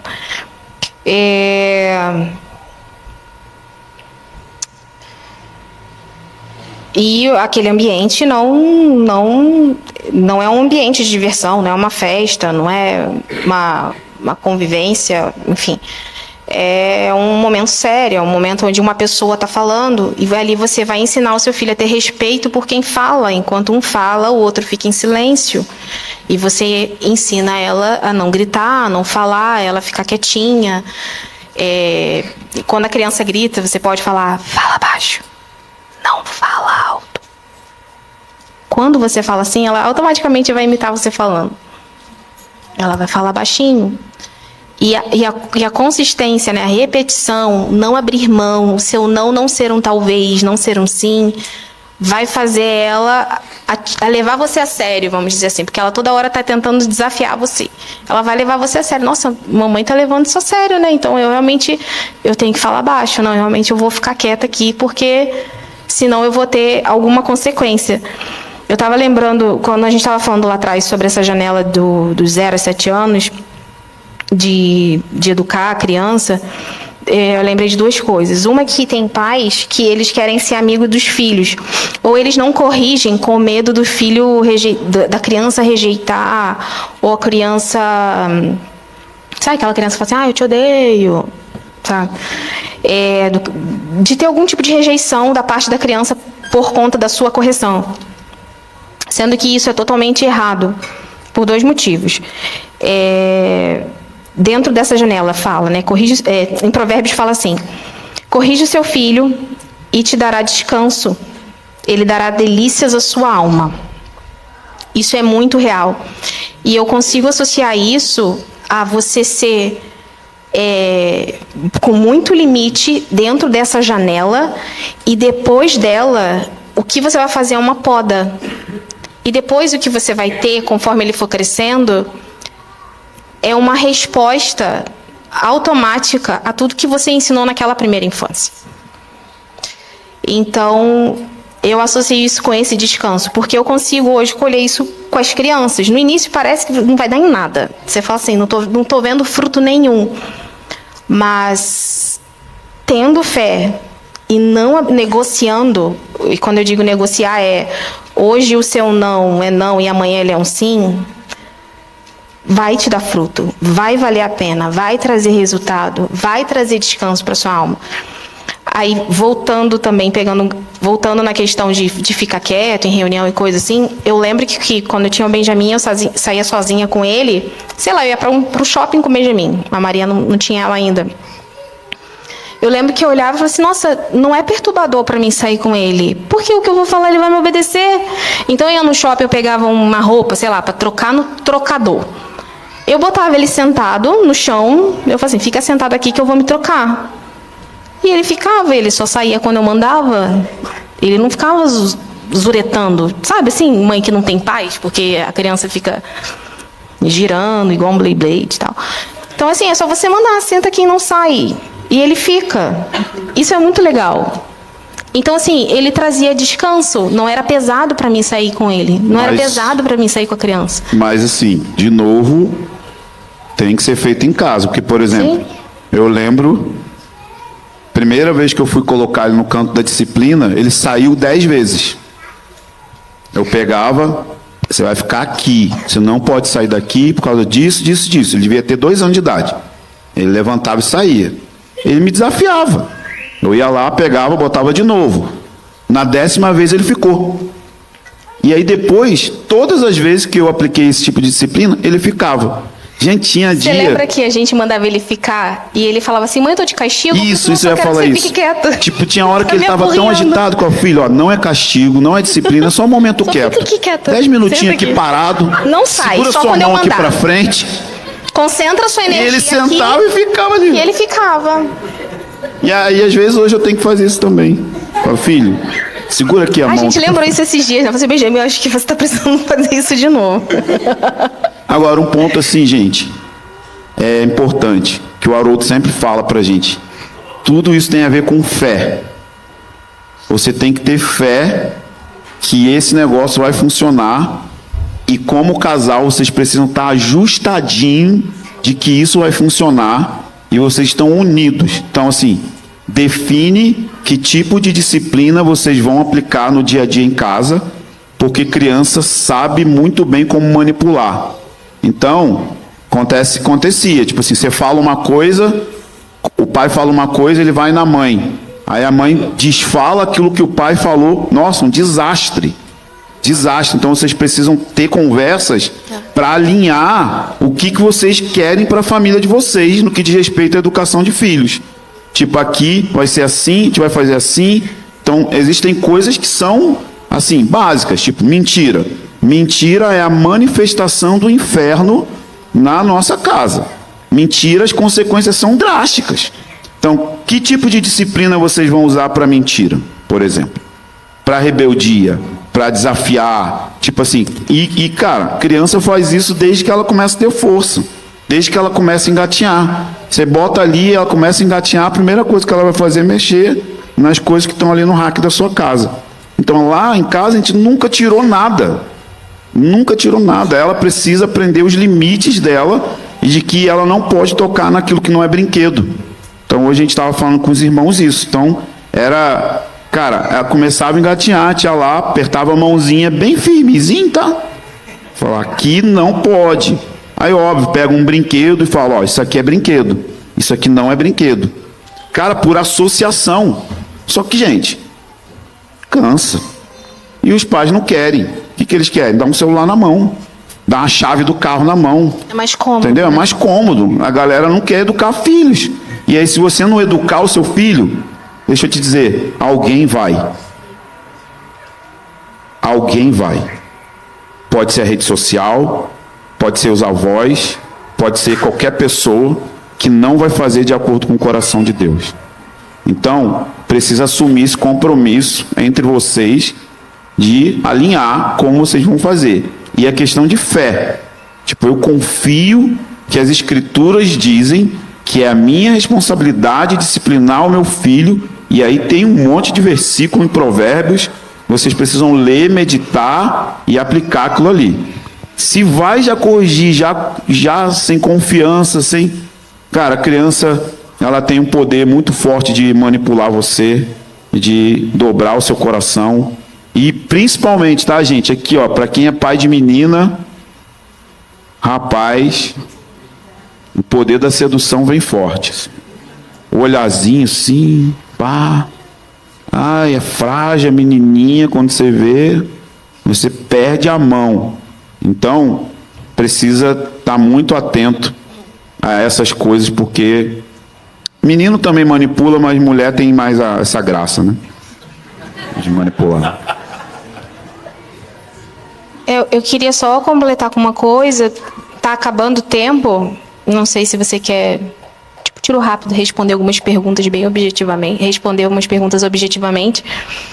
E a gente poderia falar muitas outras coisas muito mais práticas em relação à disciplina, correção, limites, enfim. Mas se eu pudesse falar assim, como tudo deve começar,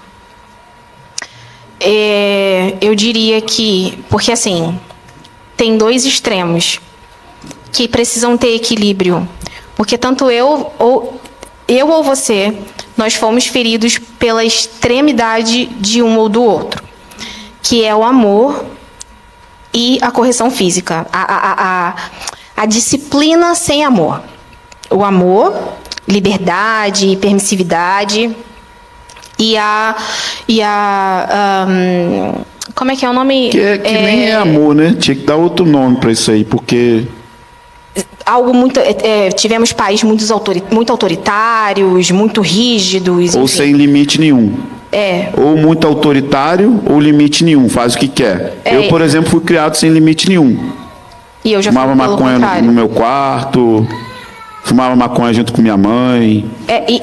E esses extremos, tinha regra. Sem o equilíbrio perfeito um do outro, ele deforma a gente, porque o autoritário, com muita rigidez, sem demonstração de afetividade, sem demonstração de amor, ele vai criar uma criança totalmente com baixa estima, insegura, e isso vai destruir a gente na vida adulta, porque isso que vai estar depositado em você. Eu tive esse histórico. Eu tive 0 demonstração de carinho, eu tive 0 demonstração de amor. E óbvio, né, hoje eu consigo entender que meu pai, ele me deu tudo que ele tinha, ele me deu tudo que ele podia dar. Não tenho mágoa dele hoje, mas eu não nego que a maneira que ele me criou afetou muito a minha vida em relação a essas coisas, assim. Eu tinha dúvida de que eu era bonita, porque meu pai não me afirmava. Vou contar rapidinho um exemplo, assim, para vocês terem a noção da gravidade disso. Eu sempre fui de igreja batista, assim, sempre fui da igreja desde pequena. Era ridículo. Eu lembro que eu ia pro banheiro da igreja, que a igreja batista, as meninas ficavam lá se olhando, se admirando e tal. Eu ia pro banheiro da igreja e eu perguntava para as pessoas do lado se eu era bonita. Um total estranho, que eu não conhecia, não era uma pessoa que era minha amiga. E eu tô falando eu tinha 10, 11 anos, assim. Eu lembrei disso esses dias. Eu falei assim, nossa, eu fazia isso, que ridículo. Eu perguntava às pessoas se eu era legal. Zero segurança em quem eu era. Porque eu não tive isso em casa. Isso me destruiu de verdade, assim. Óbvio que Jesus me restaurou, mas assim, ainda sofro algumas coisas com isso, mas outras não mais. Entendeu? Assim, 0 amor, 0 afirmação, o pai que modela toda a sua feminilidade. O que eu fazia na minha adolescência? Todo menino que eu ficava, eu me apaixonava por ele, porque na verdade eu estava buscando um pai. Até eu chegar e depois resolveu tudo. Todo menino, na minha época, eu não sei se isso existe hoje ainda, mas na minha época era ficar, era dar um beijinho, gente, coisa horrorosa, dar um beijinho e não ter compromisso nenhum com a pessoa. Eu me apaixonava, eu queria virar namorada, eu queria que ele me amasse, eu queria que ele suprisse o que o meu pai não supriu em mim. Então isso é muito destrutivo, é muito triste.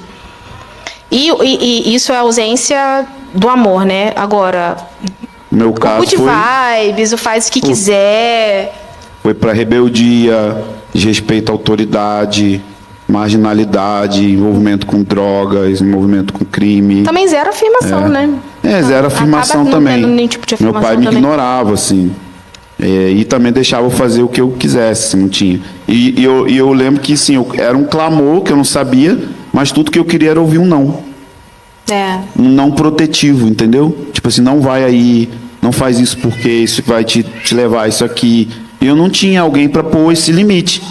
Então, depois que eu converti, eu fui vendo que era assim, a minha dificuldade de lidar com autoridade, minha dificuldade de lidar com coisas ordenadas. Era por isso, porque eu cresci tipo um cavalo selvagem, assim, que não tinha nenhum limite, nenhuma regra, fazia o que queria, a hora que queria.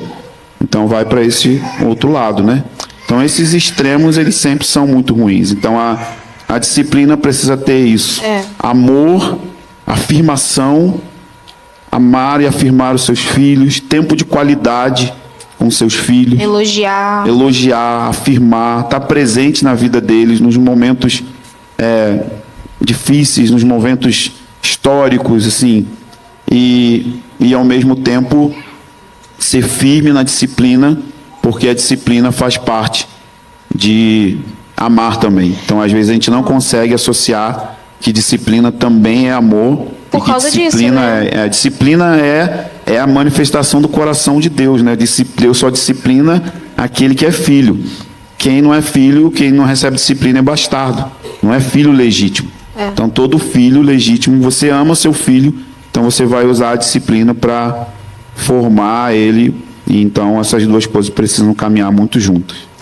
No caso, assim, eu tive um pai totalmente autoritário e ausente, e ele corrigia muito a gente fisicamente. Hoje, como mãe, e acreditando, vamos botar assim na expressão na vara, que é o que está na Bíblia, né? Então, a vara, eu consigo olhar para trás e ver assim... A gente fala da vara até com medo, né? Eu consigo olhar para trás e falar assim... foi necessário. Estou viva, Não estou traumatizada, porque o que traumatiza é a ausência do amor. É só a correção física, sem o amor. Os meus filhos, eles são amados e eles foram disciplinados, de verdade. E é disso que eu estou falando, desse equilíbrio. É corrigir e você falar, eu tô fazendo isso porque eu te amo. Tem um versículo, cadê? Que ele fala, cadê? Aqui. Não evite disciplinar a criança. Provérbios 23, 13, 14. Não evite disciplinar a criança. Se você a castigar com a vara, ela não morrerá. Castigue-a você mesmo com a vara, e assim a livrará da sepultura. A gente falava isso, assim, eu estou corrigindo você porque eu quero te livrar do inferno. Eu quero te livrar da morte. Eu amo você. Sempre, sempre, sempre, sempre. Não teve uma correção física, ou uma correção verbal, ou uma correção no cantinho da disciplina, que quando eles saíram eu não abraçava, beijava e falava, eu amo você e eu estou fazendo isso porque eu te amo. Não teve. E você vai se exceder às vezes. E você precisa ter humildade. E isso não vai tirar a sua autoridade. De fazer o caminho de volta e falar com seu filho e falar, filho, eu me excedi, me perdoa, eu falei com você mais de como eu deveria, eu imagino que isso possa ter ferido você. Cansei de fazer isso com o Benjamin, eu já me excedi com ele, e tudo que ele precisa ver é que você é um ser humano, e isso ele vai ver o que é Jesus na sua vida, ele vai ver o Evangelho na sua vida. Acho que eu tivesse falado alguma coisa. Sua autoridade não vai ser perdida. Não vai ser perdida. E tem gente que acha isso, né? Os nossos pais achavam isso, né? Acredito que eles até eram duros, mas não tinham coragem de pedir perdão por achar que a autoridade ia ser diluída, enfim. O Benny era tão amado que quando eu ia disciplinar ele, eu explicava o porquê, e ele deitava na cama e botava o bumbum pro alto. Não, eu falava assim, Benny, você fez isso, eu vou te corrigir. Ele não resistia à disciplina. Ele, tá bom, ele virava e eu corrigia. Eu corrigia ele, corrigia menos do que levantava ele, abraçava ele e chorava depois junto, né? Uhum. E eu falava, eu amo tanto você, que eu quero livrar sua alma do inferno. E ele falava, papai, eu também te amo muito. Teve umas vezes que a gente corrigia e a gente esquecia de abraçar. Aí o Benny falava, você não vai me abraçar, não? Eu falei, não, eu vou, desculpa, eu esqueci. Isso acontece. Mas, enfim, esse equilíbrio ele é extremamente importante. Uma outra coisa, para fechar, isso muda tudo. O relacionamento de vocês. Criança precisa ver pai e mãe se amando. Criança precisa ver pai e mãe se elogiando, entenda, namorando, né? Se apreciando, tendo afeições um pelo outro. Né? Porque isso é o chão da criança. Se a criança é muito insegura, eu já até li isso uma vez, criança que faz xixi na cama, e eu lembrava que eu fazia. Isso está totalmente relacionado com o casamento dos pais. Totalmente relacionado. Então, tem um autor que eu gosto muito, que é Gary Hayes, ele fala dos 15 minutos no sofá.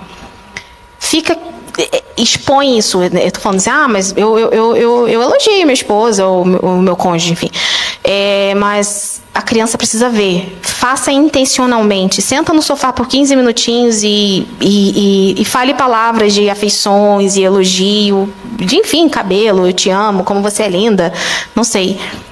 Isso faz muito, muito, muito bem para o coração das crianças. Elas precisam, é o fundamento, é o que firma os pés deles.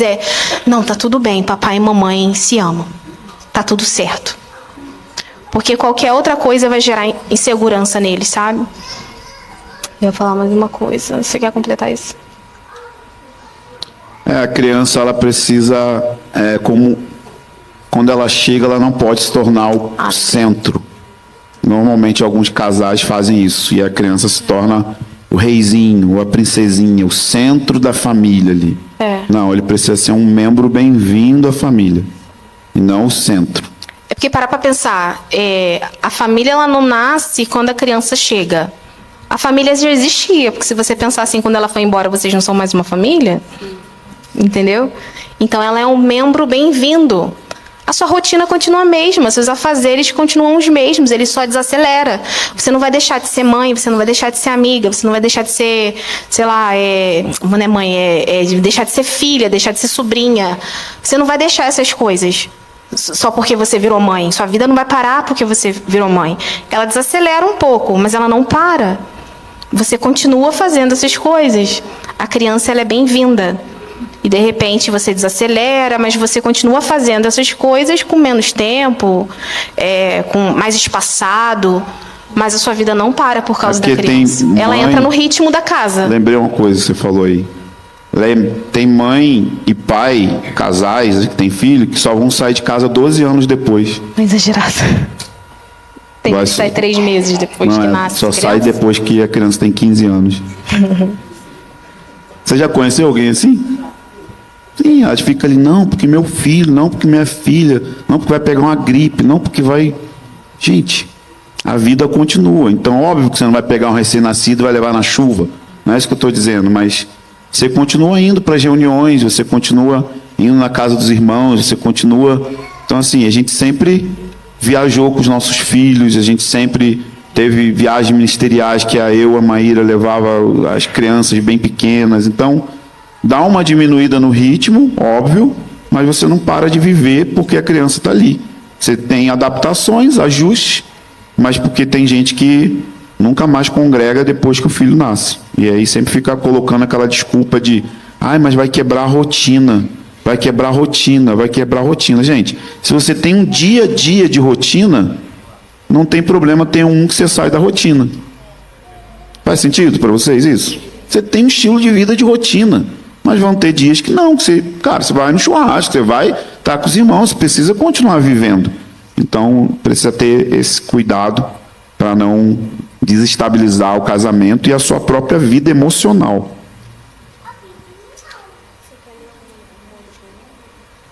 Não sei, a gente tem mais tempo para mais alguma pergunta, Henrique?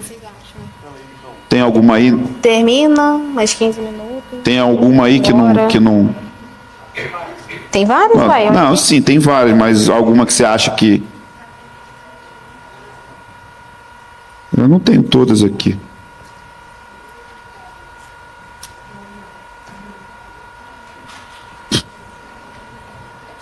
O que a gente falou gerou alguma dúvida? Porque eu sei que vocês... Eu suponho que vocês fizeram essas perguntas. E vocês queiram fazer agora? Fala. Vai.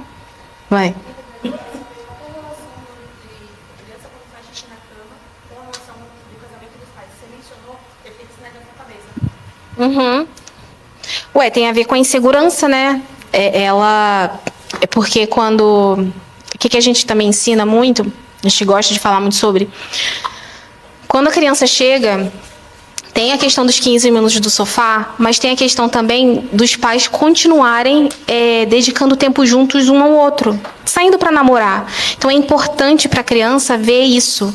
Então, deixar a criança... Eu vou entrar nisso, assim, porque se o chão dela está inseguro, se os pais não se relacionam, se os pais não se amam, se ela não vê que os pais são apaixonados e qualquer coisa no chão dela pode estar rachado e tem a possibilidade do pai e a mãe não estarem mais juntos, isso traz insegurança para ela.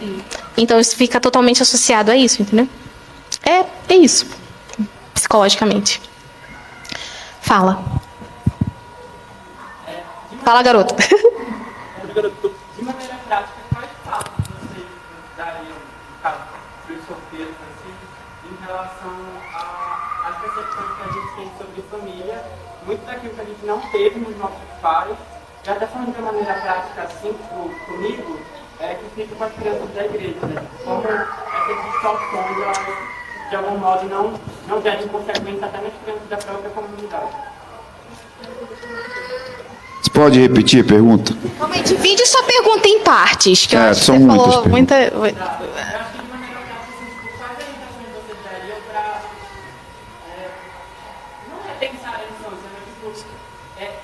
Entender que esse lugar de infância estruturada como um lugar que, inclusive, hoje obviamente, foi restaurado por Cristo, mas que isso também tem consequência na forma como muitas vezes eu observo as crianças da comunidade, entendeu? Como que você observa? Só para eu entender. Não, acho que assim, não sei, falando um pouco de mim, acho que muito da ausência que eu tive do meu pai, e aí eu tento olhar isso um pouco para as crianças de querer ser, não pai das crianças da igreja, mas assim, querer estar muito próximo com ela porque eu não tive isso com meu pai. Entendi. Isso é uma ausência que eu jogo Sim. para a criança. Só que eu não tenho nem idade para ser ele. E nem maturidade para lidar com isso agora. Você está querendo dizer que cuidar da criança é um ato... Vê se eu entendi, tá? Me corrija se eu estiver errado. Cuidar de criança para você é como se preenchesse essa ausência do que você não teve na infância, é isso? Não é, mas eu diria que em parte também. Não é, mas é, né? Não é, mas é. Mais ou menos, praticamente não. Muito bom, mas muito ruim. Mas assim... Mas eu acho você que tem uma eu acho que eu resposta. entendi. Eu acho que eu entendi. Bom, eu acho que a primeira coisa aqui na sua vida tem a ver com o Evangelho. Então, o Evangelho é a solução máxima para preencher todo o vazio do ser humano. Em outras palavras, eu penso que você precisa de uma revelação da paternidade de Deus como um pai. E essa revelação, ela pode vir de várias maneiras. Primeiro, por meio de meditar nas Escrituras, ler a Bíblia em todas as vezes que Deus fala como um pai, meditar nas Escrituras sobre como o Espírito Santo é o Espírito que nos dá um gemido, Abba, Pai. Olhar para Jesus também como um pai, porque ele foi um pai para os discípulos, a maneira como ele lidou. Então eu acho que tem a ver com pegar as Escrituras e transformar em um diálogo, até que o Senhor te revele a paternidade dele. Então você precisa muito da revelação de Deus como seu pai, porque o Senhor, Deus, ele não é como o seu pai. E uma outra forma de você ser curado disso é vivendo em família. E aí eu chamo isso de igreja. A igreja é um dos instrumentos mais poderosos para também trazer uma revelação do senso de pertencimento, da paternidade de Deus. Então é tão vertical como horizontal. Então eu creio muito que grande parte desse mover de Deus de família, que eu acabei de dizer, vai ser um campo tão poderoso para alcançar a geração Z. A geração Z, ela vai entrar dentro dos nossos prédios de igreja e eles não vão ficar satisfeitos com preleção. Eles vão ser satisfeitos na mesa. Então os órfãos vão chegar. E a gente vai precisar estar estruturado como família para poder conversar com esses jovens de 15, 18, 17 anos, 20, que estão chegando. Então, para mim, a família vai ser o ambiente da revelação da paternidade de Deus. Sabe por quê? Lucas diz que o espírito de Elias vem para converter os rebeldes à prudência dos justos. Rebeldia é falta de paternidade espiritual correta. Então eu creio que a igreja ela vai ser um instrumento de cura. As pessoas vão entrar e a gente vai parar de pregar e a gente vai falar: vem e vê. Vem e vê como nós somos uma família de verdade. Nesse lugar os órfãos serão curados. Se nós vamos ter uma colheita de 1 bilhão de almas, então parte dessa multidão são partes que são pessoas da geração Z e da geração Alfa, que é a idade da minha filha. Então a geração Z, geração Alfa, vão receber o derramar do Espírito sobre toda a carne, mas não se engane, eles não vão chegar dentro das nossas congregações santificados. Eles vão vir arrebentados.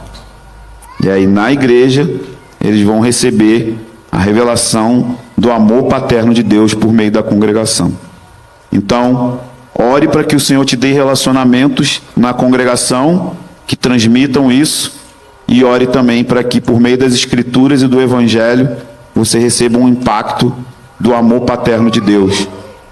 Eu creio que o Senhor quer te dar essa experiência e curar você. Isso vai mudar tudo na sua vida.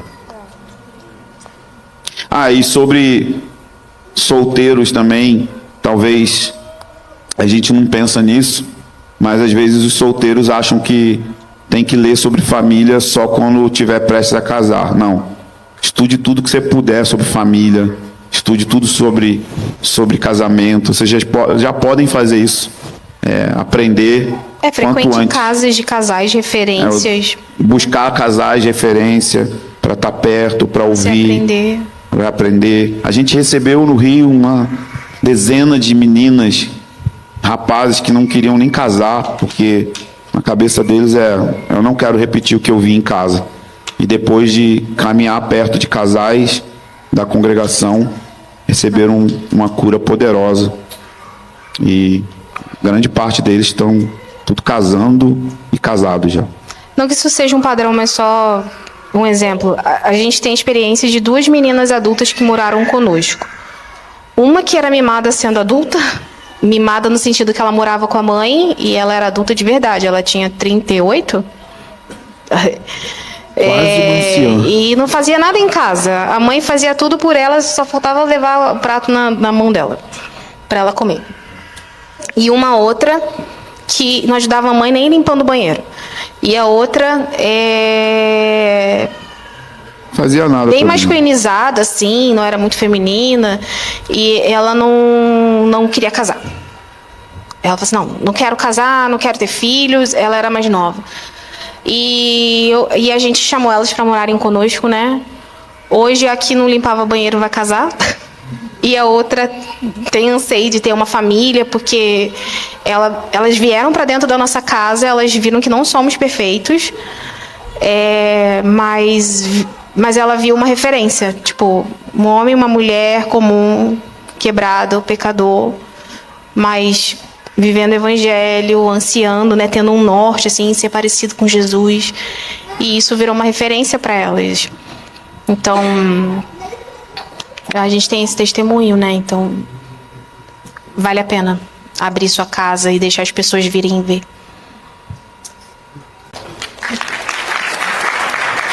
Amém.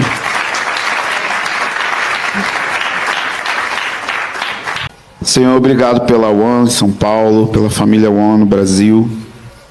Senhor, você está enviando o espírito de Elias e produzindo uma mensagem profética que vai tocar famílias inteiras, Senhor. Jovens, crianças, pais, mães. Senhor, nós oramos para que o Senhor libere um avivamento familiar aqui. Restaure o altar no casamento de casais aqui. Senhor, coloca no coração deles uma paixão intensa, inflamada pelo Senhor, e uma paixão intensa, inflamada de proclamar o Evangelho dentro das suas casas. Senhor, levanta o One como uma família composta por famílias biológicas cheias do Espírito, para que possam acolher essa geração, Senhor. Eu oro por uma reforma, eu oro por um odre sendo levantado aqui no meio dos casais. Senhor, abençoa as mães, eu abençoo os pais, os que estão esperando o seu bebezinho. Senhor, eu oro para que haja uma unção e uma graça, Senhor, para entender que ser pai e mãe é um chamado glorioso, que eles possam encarar isso de forma profética, que eles possam encarar que isso está conectado com o último derramado do Espírito, que eles possam conectar isso com o fim dos tempos, com o retorno de Jesus. Senhor, que eles possam entender que a família vai ser uma arma secreta de Deus no fim dos tempos. Senhor, então eu oro para que haja um derramar do Espírito, Senhor, sobre eles, que coloque fogo e paixão para que eles pastoreiem suas casas a partir do seu coração e do Evangelho. Eu te peço isso, Senhor, em nome de Jesus. Amém, amém e amém.